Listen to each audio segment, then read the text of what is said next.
October meeting of the Goochland Planning Commission will now come to order. Mrs. Parker, do we have a quorum? Yes, sir, we have a quorum. Okay, please stand for the Pledge of Allegiance and remain standing for the invocation.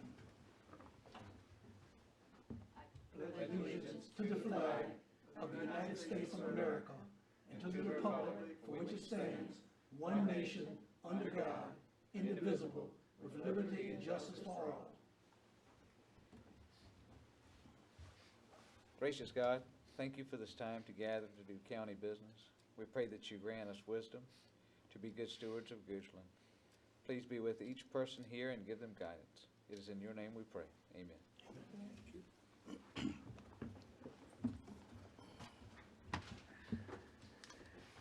Okay, gentlemen, you've seen the minutes.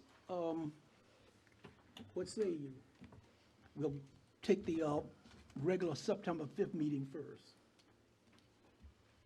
I'll make a motion to approve those minutes. Second. Motion is made and properly second that we approve the minutes as written. All in favor? Aye. All opposed? Ayes have it. Now for the special meeting on September the 19th. I move approval. Second?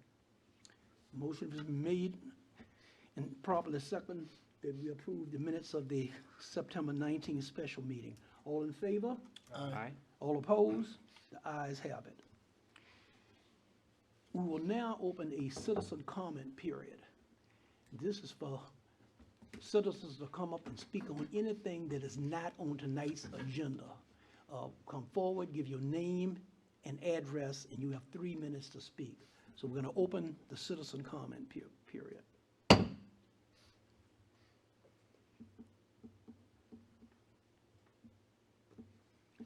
Hearing none, we'll close the citizen comment period. Ms. Parker? We have no requests to defer additions, deletions, or changes to the order of the public hearings.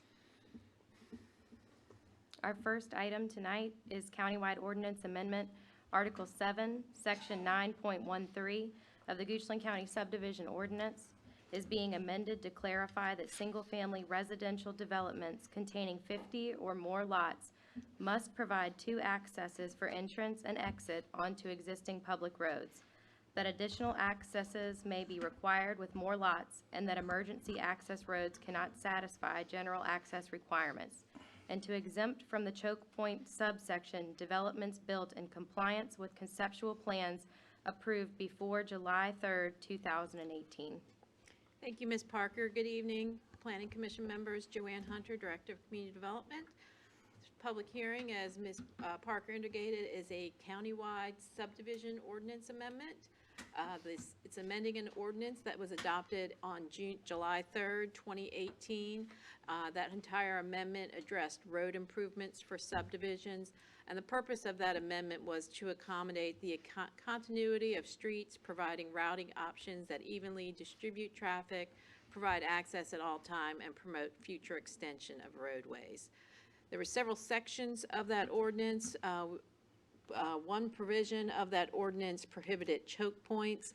What we mean by choke points is that there's only one way out, so you may have one long road and it has stub roads or spine roads over it, and if a tree fell on that one road, then all 49 lots couldn't be accessed.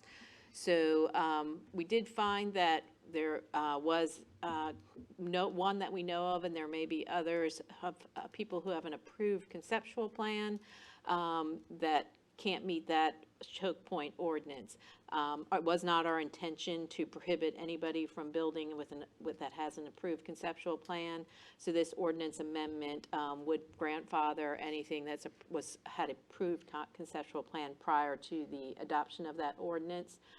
And then the county attorney also did some cleanup language, but there was no substantive changes. It's just cleanup language. So I'll review all of that. So it's section 9.13 of the subdivision ordinance.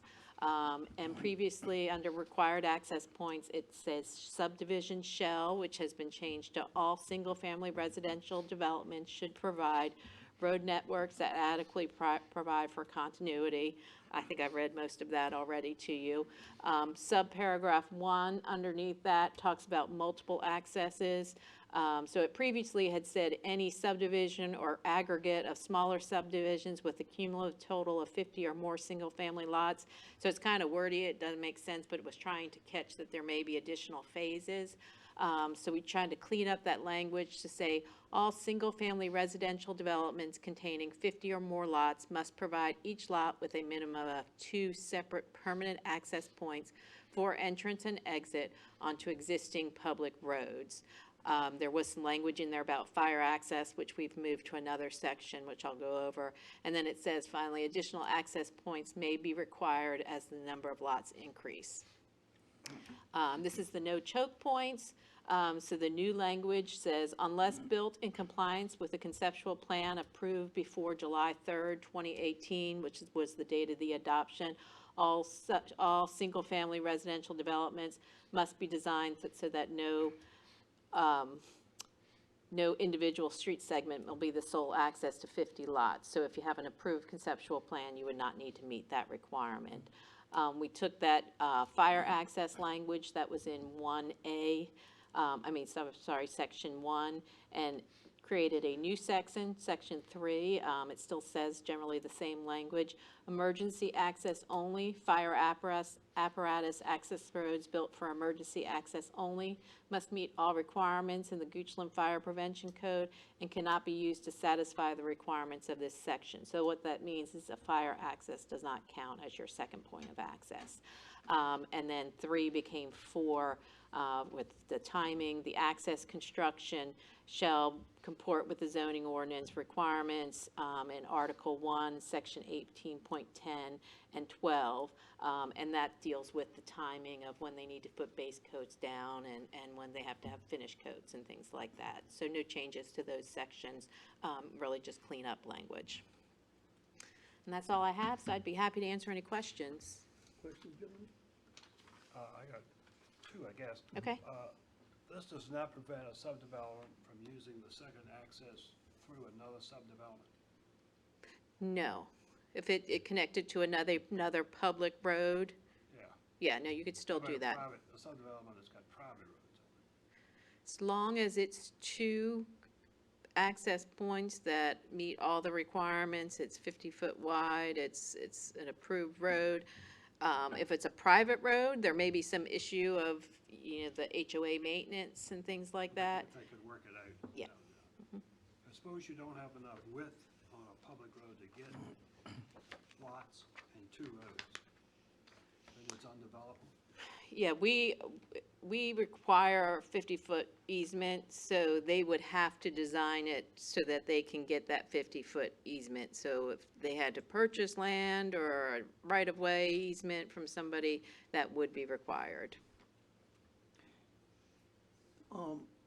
Are there any decisions on how many lots over 50 will require additional access points? No, we don't have any standard for that.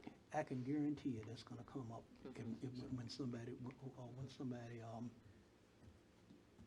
So is it, Yeah, has and a- I just has a wanted- has a 75 lot subdivision or a 60 lot subdivision? No, that's only, so if you have over 50, you have to have 1. I think it's looking at more if you have like 300 or 400 lots through the zoning process, we may look at having additional access points.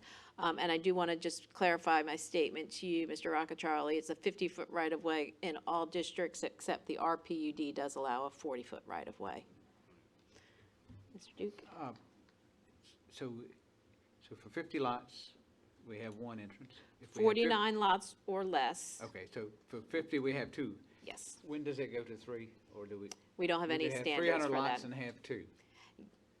Yes, there is no standard. I think that would be something that we would look at with the zoning case, that if we were going to have, 400 lot subdivision, perhaps they need to have additional access points, and this, gives us some leverage for that. Is the wording in this where it says no more than 50 lots can travel on only have access to the one section of road? Is that's not going to change, that doesn't That limit doesn't it change, at right. all? Because 300 lots could use the same 2. Okay. And that'll be addressed somewhere else?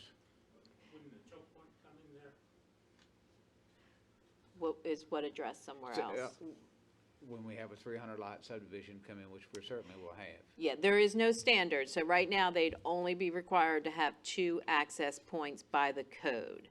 Through the rezoning request or something like that, we may recommend additional access points, but they could develop with the way this ordinance is written with just 2.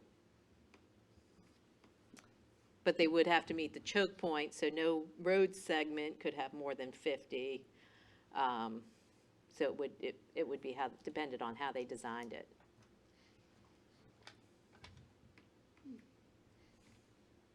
I don't know that I understand that.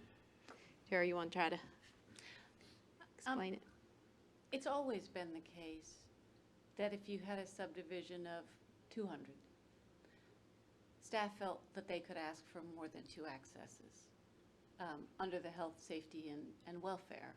Correct. And that may be supported by the fire code or something, but unlike the 49 and below, there isn't a standard for when you would need some other access or whether you could take a fire access road at 100 but not need another full access.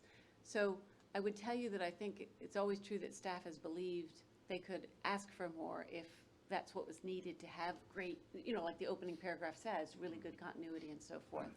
So this, again, the reason why I think Ms. Hunter described this as a clarification is because that last sentence was designed to put into play something that we've sort of always thought could happen. I don't have a recollection today of how many accesses Mosaic has. 2. For instance. But again, if the layout of those streets, even though it's a very large subdivision, and some is townhouse and some is single family, if the layout of the streets otherwise appears to be safe, then staff is comfortable, recommending it. But if there is something about the layout of the streets that you feel like people could get trapped or, then that's where you want to let people be on notice that we could require more than 2. But it's not such a specific standard that you want to set here, more than 100 must have, more than 150 must have. And I think this is fairly consistent with what other jurisdictions do. They've got the second access in there typically at this point, if not before. Joanne would know better than I. But then they don't necessarily say when the next one happens, because that really does depend a lot upon layout, topography, what roads you're connecting to, and it's really driven more by the safety. Is that a fair statement Yeah, about what I've but- seen, what you've seen? Correct. So it would be done on a case-by-case basis and decided by the vote of Planning Commission and the Board of Supervisors? Correct. Okay, so it's not that we would legally limit someone to how many lots they can have, but then make the decision based on safety and the... Correct. Okay. Thank you. Any other comments, John? Good question, Any thank you. other questions? Don't. Okay, we'll open this public hearing. Anyone who wishes to speak for or in opposition to this ordinance amendment, you can come forward, give your name and address, and you have 3 minutes.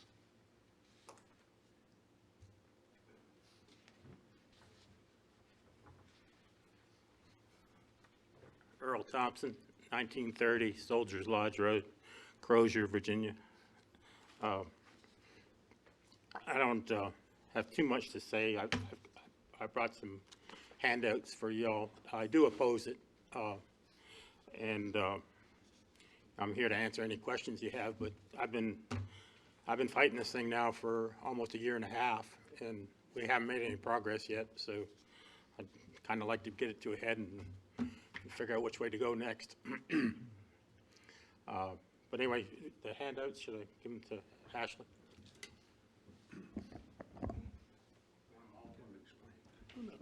Mr. Thompson, would you mind explaining what your opposition is to the, 'cause, I think this way. okay. Ms. McGee, can we take time out to read this and then give him his 3 minutes after we've read it? Okay, Ms. I'm more here to answer any questions you guys have. I don't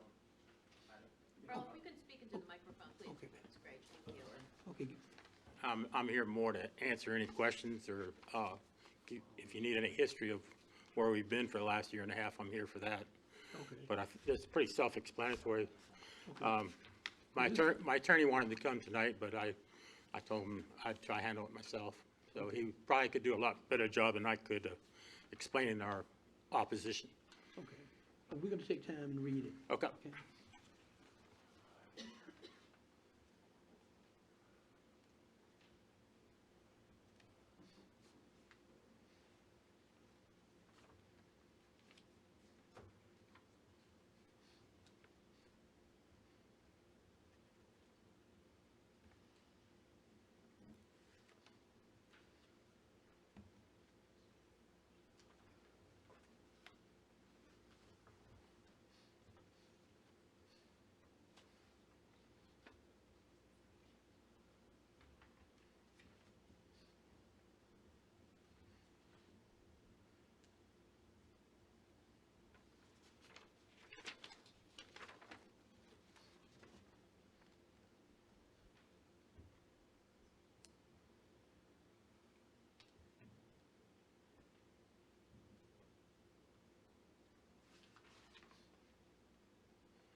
Ms. McGee.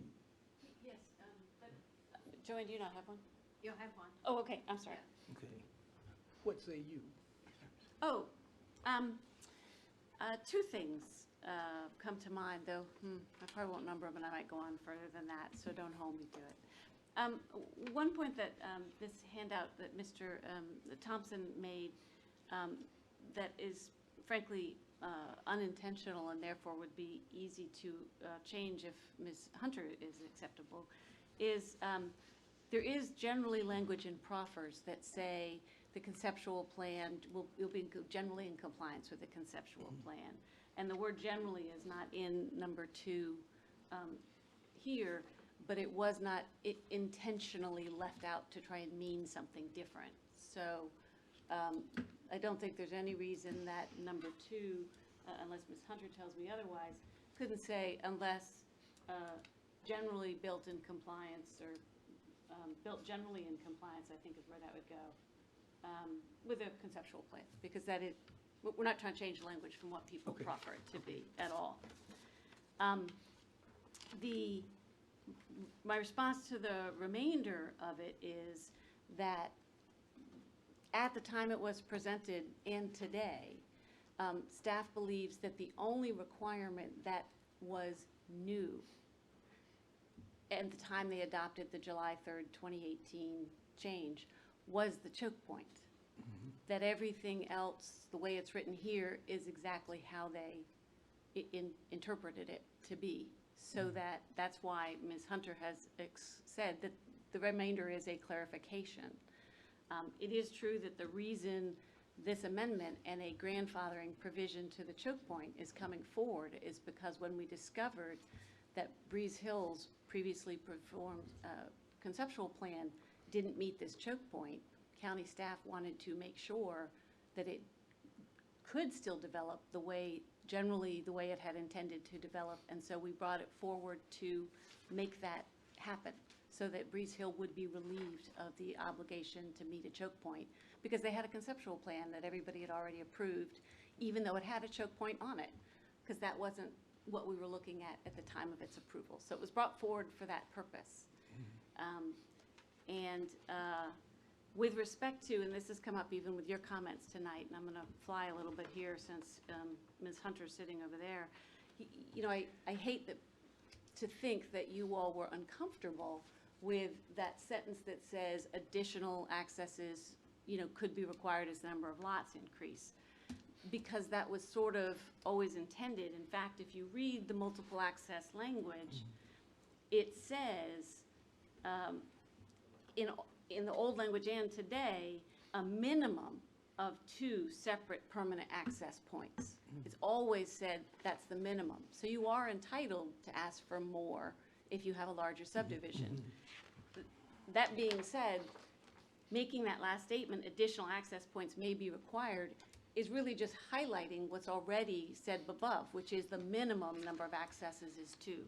But so in some ways, I think that's just a better clarification. Hey, let me draw your eyes to the point that when we said minimum, we didn't say that's all you ever have to have. But I think you all should feel comfortable when Mosaic was approved with only 2, that you don't have a staff that's trying to, the moment you're at 75, get additional accesses. But that being said, asking for more than 2 has always been in this language because it's a minimum of 2 for anything over 50.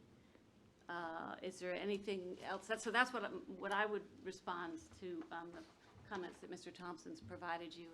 And of course, you're welcome. You may have other questions, and Ms. Hunter or myself How many or Mr. lots? Thompson. How many lots are in Breeze Hill? Originally 121. Okay. And you have 2 accesses? We actually, we believe we have 3, but we have 2 on Fairgrounds and we have 1 on the back. And the back one is a gated. That's in the original zoning case in '07, the fire department put that property in, but having to change gate for access, and the idea was if they needed to get access, they could cut the chain and go in if they needed to. Well, Ms. McGee, I guess my question is, will the ordinance amendment force Mr. Thompson to put in that road over the dam? I guess I could answer that a couple of ways. with or without this ordinance amendment, Mr. Thompson would, it to be generally in compliance with his conceptual plan, would have to put the bridge in over the dam. What this amendment was designed to do was to relieve him of the choke point, him or any other subdivision. Because again, once we discovered it one place, we were concerned there could be in other approved conceptual plans. So that's what it was designed to do, but his having to build the bridge over the dam relates to it being shown on the conceptual plan. Oh, okay. Or he could have a full second point of access Yes. at another location, either out Shepherdtown or another location. Okay. Mr. Thompson, you wanna, because I'm gonna give you your full 3 minutes if you still wanna talk. I lost my train of thought.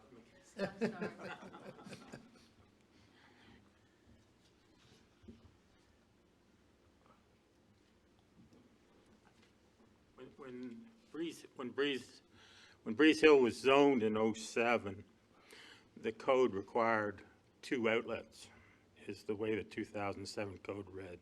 So we all along assumed we had the 2 outlets. I started working on the design of the road over the dam, and started doing my borings and all that stuff.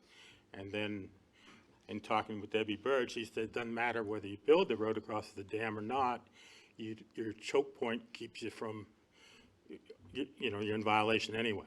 So I stopped doing the design work on the road across the dam when she informed me of that. So I wasn't paying attention in July of '18 when they adopted this new ordinance.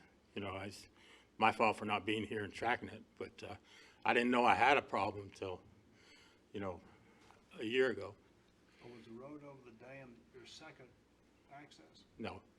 I have 2 accesses out to Fairgrounds Road now, and we feel like we have a 3rd access out to, what's the name of that road?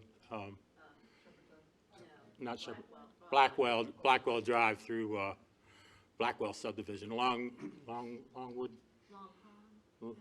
Longwood 4? Yeah, yeah. So if you meet the requirement, what's the issue? We met the requirement in '07, but the choke point thing stopped us. When you guys adopted this ordinance in 2018, even with building the road across the dam, we had the choke point issue, so it didn't make any difference whether, at that point, whether the road was built across the dam or not. Or weren't you exempt because your plan was approved before this was put in? That's what we thought. This was designed to now exempt them. Subdivision ordinances, you don't get exempt from changes in subdivision ordinances unless you have an approved plat. He didn't have an So approved. what it was, I drug my feet and didn't have an approved plat. If I knew the meter was running and I needed one, I would have gone on and got it approved. Right, so But, this is, but you never record a plat, and at least most people don't, until most of the work's done. I mean, you know, it's always one of the last things you do right before you sell lots, because you don't have to pay taxes on all the individual lots. So the day I record a subdivision, usually half the lots are sold within 30 days of that. So it helps with your real estate tax bill. Well, with the addition of what we were talking about adding on the second one, generally, would then the ordinance be okay as far as the county is concerned, and would that be okay as far as you're concerned? What's the question? If it's generally, the second choke point, unless generally built in compliance with a conceptual plan before July 3rd, 18. And you had a conceptual plan before that. Oh, I see, yes, yes. You Yeah, had see, the we, word generally in there. yeah, because, see, we filed a case with BZA, the Board of Zoning Appeals, and we took the letter that was given to us by county attorney and gave it to BZA. They changed it from, I believe, general to So you had substantial, you had put substantial conformity. But your statement's correct, there was some change in the language, and What it was, in your letter, you asked for substantial compliance, and the BZA took the word substantial and made it general. So it's still, what's the difference between general and substantial? It's, Are you generally, so your conceptual plan was generally approved before 18? it was approved in '07, when the rezoning was put in place. So if we change the wording, then you'd be approved to go ahead and complete the subdevelopment, and it would also meet all the county requirements. I think that would be up to the county attorney and Joanne Hunter. It's how they going to distinguish between substantial and general. I've already told the gentleman that general is certainly acceptable to put into this ordinance and was not intended to be left out, and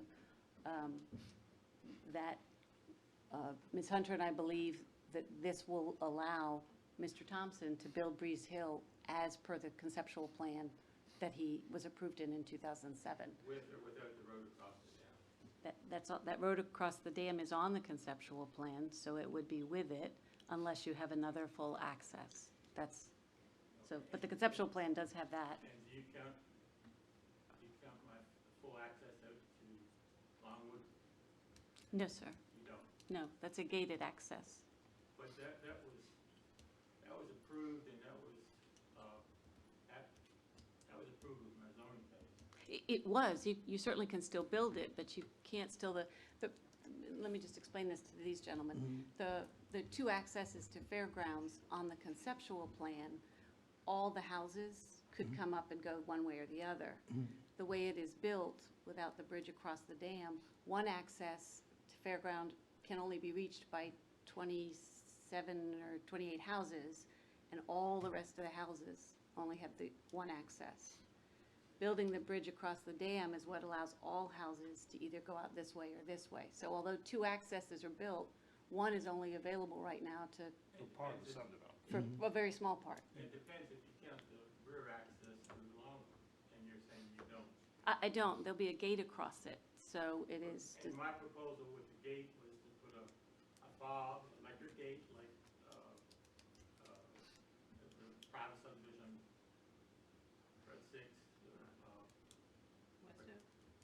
River Gate. Right. And my proposal to you folks was, would put a gate up there, it could be accessed anytime for anybody wanting to go out, because the ordinance in 2007 said 2 outlets. Didn't say anything about inlets. It said 50 lots or more had to provide 2 outlets. And that's what the code was, that was what the ordinance was in 2007 when it was rezoned. So I proposed putting a gate there. Fire department would come anytime they wanted to, just punch a code in or drive through the gates. Originally, they were gonna cut the chain and go in, and anybody leaving could leave. When you pull up to the gates, they automatically open. Which was like Rivergate. Exactly like that, and the one on River Road at their, the old fire station, where, the old fire department, fire department. Wow. That's the way that one is. and I may not be privy to all the conversations you've had with staff. To date, what has been submitted is not been that. I think you might have had discussions about that. This was designed to make sure that the choke point did not keep the development of Breeze Hill from occurring generally in conformance with its approved conceptual plan, because we did not want that choke point to be the reason that Mr. Thompson was unable to build. The board, when they saw that conceptual plan, felt it met the health, safety, and welfare, and so we wanted to allow that to occur. When this was adopted in July of 2018, no one believed or thought it was going to affect an approved conceptual plan. Mr. Thompson's are another one. So this was to correct that, and that's why we came forward with it. Do you know if it affected any other subdivisions? I certainly do not know. I don't know if staff's had a chance to review or had it come up. I'm not sure. Well, if we approve it with the addition that the county attorney recommended, does that satisfy the staff? I'd be comfortable with that, yes. Okay. I think it's kind of dangerous to have a Yep. road over a dam anyway. Wait, it's, that's another thing, I'm sorry. We've had 3 meetings with DCR, who's in charge of the state dam safety, and I actually brought them to the BZA meeting to speak. And ever since they've had those bad floods in Houston a few years ago, they've changed all of the parameters. Before, Debbie Bird probably knows more than I do, but before it was either 25 or 50 or 100-year floodplain. Now it's how much rainfall you can get within a 6 or 8 or 12-hour period. So the DCR has reclassified all the jams to 3 low, medium, or high risk. They say the minute you put traffic, any traffic across a road on a dam becomes high risk no matter what. So they've changed, all that stuff has just changed in the last 5 or 6 years. They tell us they're going to not allow any roads across any dams anywhere, is what the future's coming. So.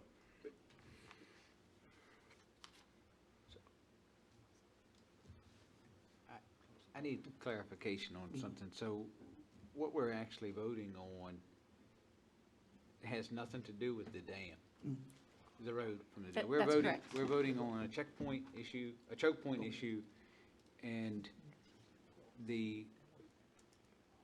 whether or not he needs second access has nothing to do with what we're voting on. That's Okay, correct.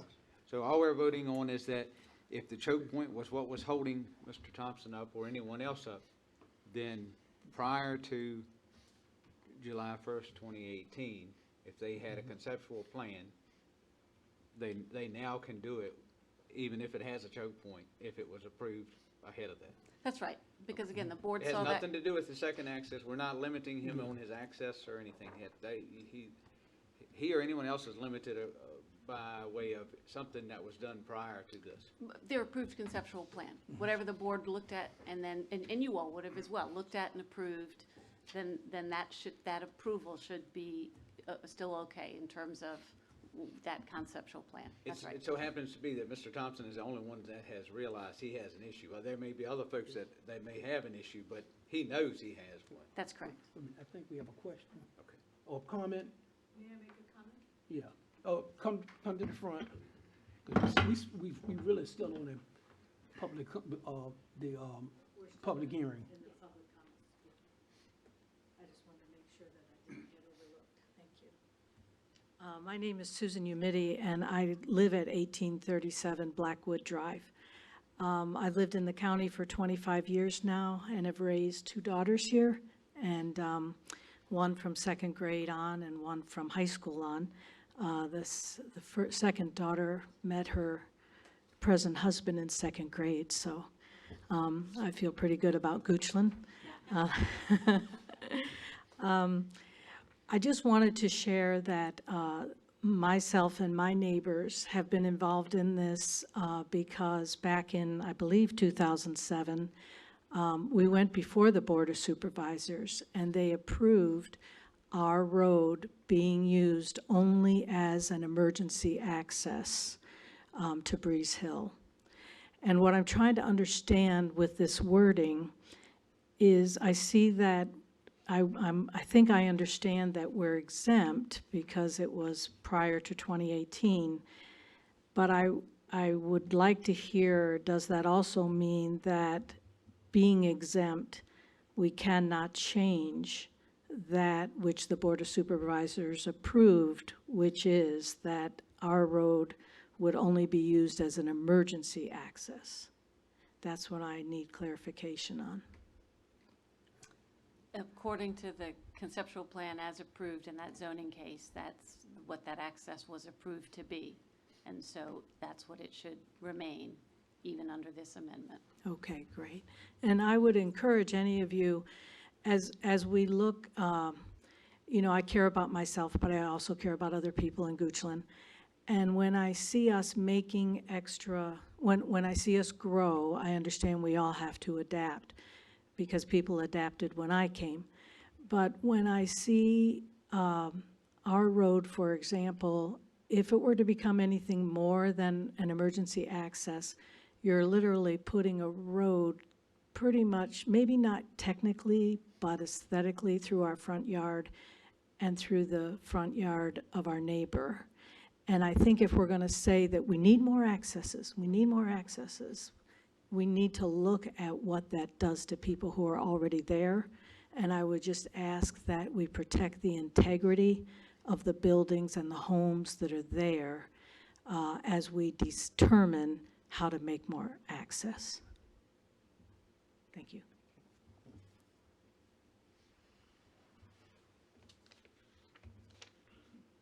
Anyone else?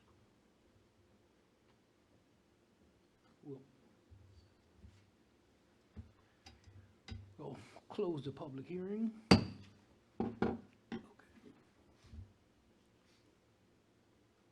Gentlemen? Any other questions from Ms. McGee or Ms. Hunter? I don't think so. We want to put the word general back in, Yeah. correct? Yes. And that solves the issue. Ms. Hunter, was that acceptable to you? Yes, sir.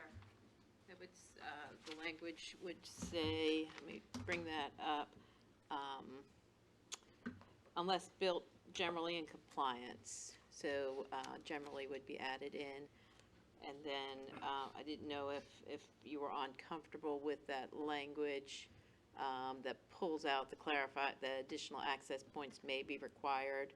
I didn't know if you were comfortable with that call out or whether you wanted to strike that language. No, I just Yeah, need to I'm get- okay with it. I just needed to Okay. clarify. Yeah, I didn't understand. Yeah, I don't have a problem with Right, it either. right. Yes, but, okay. Do we have a motion? I move that we approve this ordinance amendment with the recommendations. I'll second. Okay, motion- And just note for the record, because it's easier, just as amended, in that way, Ashley will note As it. amended. Thank you. Okay. The motion's been made and properly second. All in favor? Aye. All opposed? Ayes have it. Ms. Parker, any old business? No old business, Any other business? no other business. Motion for adjournment? I move. Second? All in favor? Aye. Aye. We stand adjourned.